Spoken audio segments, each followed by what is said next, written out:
faire avancer la discussion. Alexandre Morin-Villouellette. Émotionnel ou rationnel?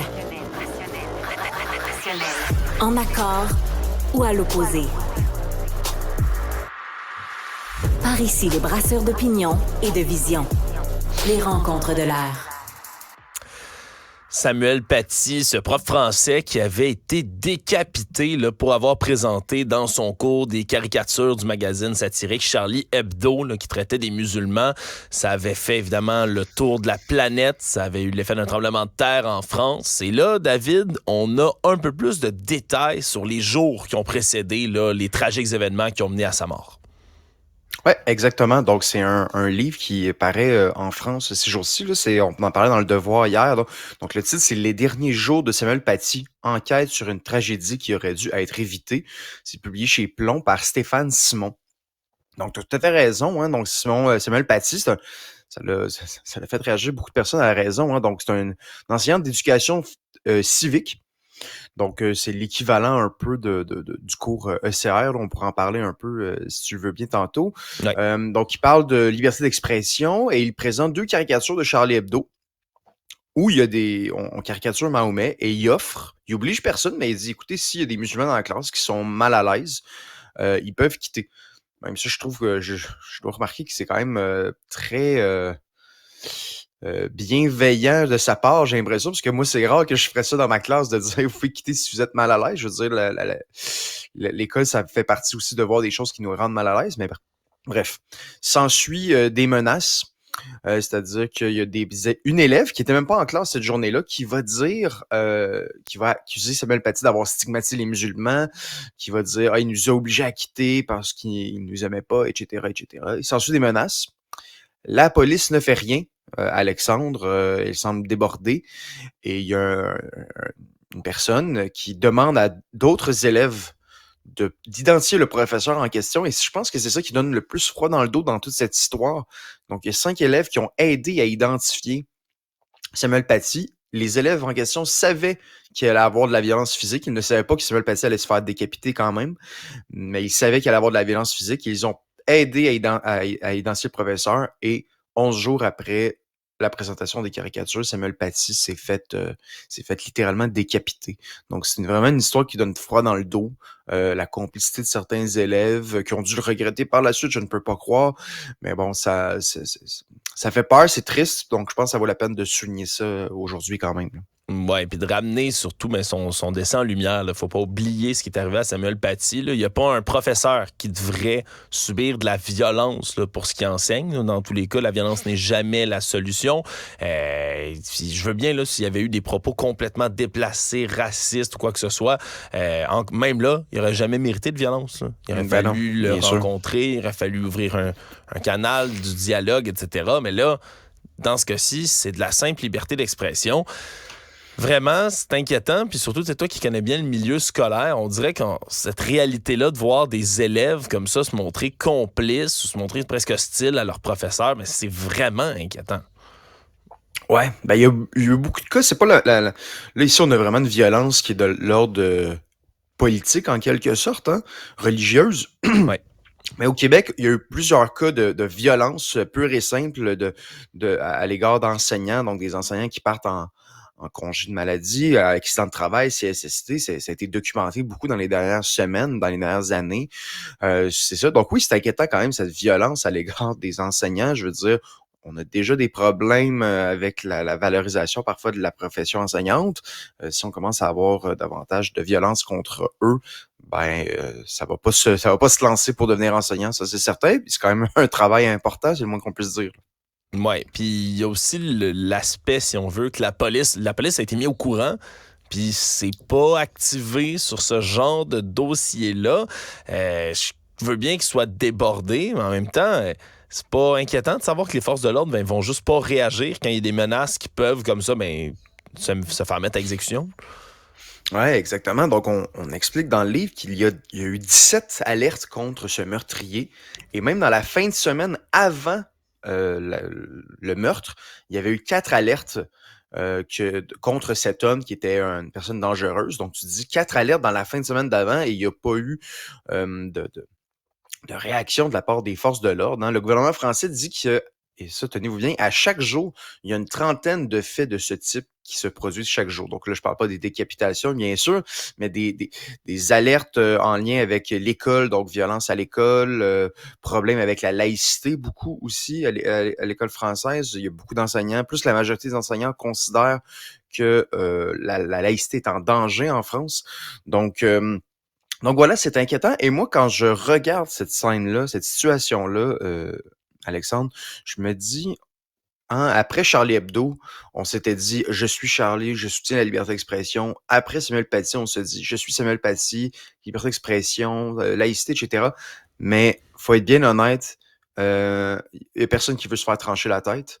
Donc j'ai l'intuition que peu importe nos grands discours, peu importe, on peut faire les gros bras, on peut bomber le torse, là, mais il en demeure pas moins que je suis convaincu qu'en France, comme au Québec, on va marcher constamment sur des œufs quand on aborde ces sujets-là. En fait, souvent, on va dire de ne pas les aborder. La question de la liberté d'expression, la question des caricatures, la question du blasphème des religions, on va plutôt se taire parce que justement, on tient à notre vie. Ouais, puis c'est important ce que tu amènes là parce que jamais la critique de la religion, puis je dis bien la saine critique, là, il ne devrait se faire condamner. Là, on a le droit de critiquer des religions, surtout que il y a une grosse différence, je pense, puis dans l'esprit du public, là, peut-être la faire ensemble, là, David, il y a la spiritualité et il y a la religion, à mon avis. Ce sont deux choses qui peuvent venir ensemble, mais c'est pas nécessairement la même affaire. Quand on parle de spiritualité, c'est toutes tes croyances, ton ensemble. Tu as le droit de croire à ce que tu veux, tu as le droit de prendre des éléments de toutes les religions différentes si ça te tente, de forger ta propre spiritualité, puis ta spiritualité peut être dans ta religion. La religion, c'est un mouvement politique. Les religions, ce sont des mouvements politiques établis, hiérarchisés, avec des gens qui travaillent là-dedans, de l'argent qui se brasse, des autorisations dans certains pays, des bâtiments, des actifs. Ça, c'est la religion.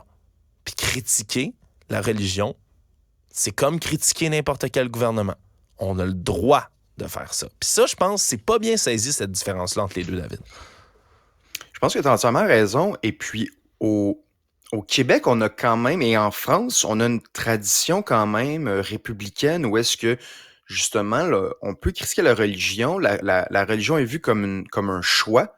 Tandis que dans le monde anglo-saxon, la religion est vue quelque chose de purement identitaire. Hein. Donc, c'est pour ça que de critiquer la religion de quelqu'un, c'est comme critiquer son identité. Donc, ça devient totalement inconcevable, impardonnable de le faire. Donc, je pense que, et c'est peut-être une des raisons qui explique pourquoi, souvent dans le monde anglo-saxon, que ce soit aux États-Unis, dans le Canada anglais, en Angleterre, ils ont de la difficulté à comprendre l'idée de laïcité. Parce que justement, pour eux, c'est quelque chose de tellement identitaire. Pour eux, par exemple, retirer une kippa sur un lieu de travail, c'est inconcevable, alors que pour nous, on se dit, ben non, c'est un symbole religieux. Tout le monde est libre de le porter, tout le monde est libre de l'enlever pendant une certaine période de temps. On parle pas ici de l'enlever dans la rue ou chez soi, là, mais pendant les heures de travail pour certains emplois. Donc oui, je pense qu'ici, il y a une espèce de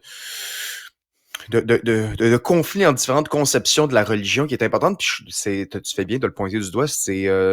On touche là le cœur du problème, je pense. Oui, absolument. Puis quand on parle, puis c'est paradoxal, là, on dirait, moi, David, là, il y a quelque chose qui vient toujours me chercher quand on parle de tout ça.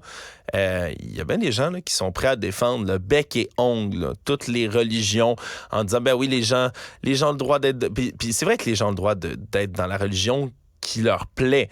Mais en même temps, on vole vite au secours de toutes les religions quand on parle de laïcité, qui est un choix de société qui se prend de manière démocratique, qui est voté ici au Québec. On va prendre la laïcité, on va dire, ben là, il faut sauver les religions, aussi, ça. Puis il y a tellement de gens qui se portent au secours des religions en disant c'est du racisme de mettre de la laïcité, puis qui oublient certaines incohérences, comme quoi, par exemple, les trois grandes religions, hein, le christianisme, le judaïsme et l'islam, ben, c'est trois religions extrêmement homophobes, trois religions qui sont extrêmement sexistes, trois religions qui ont des valeurs fondamentales qui sont extrêmement problématiques dans la société d'aujourd'hui, puis qui se feraient cancel en 5 minutes d'habitude. Puis moi, je trouve ça bizarre. Je trouve ça bizarre de voler au secours comme ça des religions. Puis encore une fois, je critique pas la spiritualité, ni croyance autour de ça. Je critique les valeurs véhiculées par les religions établies, là, David. Puis je trouve ça paradoxal, je sais pas pour toi. Oui, tout à fait. Si les livres de J.K. Rowling, hein, les fameux Harry Potter, il y en a qui cherchent à les cancel parce que J.K. Rowling défend la différence entre les sexes, la différence biologique entre les sexes. Disons que la Bible et le Coran pourraient facilement se faire cancel à leur tour. Disons qu'il y a des propos, oui, homophobes, misogynes, etc. Là. Oui, c'est certain. Mais oui, il y a une espèce de deux poids, deux mesures ici. J'ai l'impression qu'on considère aujourd'hui les religieux comme des groupes minoritaires, donc c'est parfois pour ça qu'on cherche à les défendre peut-être un peu plus. Mais en effet, certains groupes justement qui vont être contre la loi 21, contre la loi sur la laïcité, vont être totalement aveugles au fait que justement les religions sont politiques et qu'ils ne sont pas justement quelque chose de purement individuel, spirituel, comme tu l'as si bien dit. Donc oui, je pense qu'à nouveau, tu touches quelque chose là de très intéressant.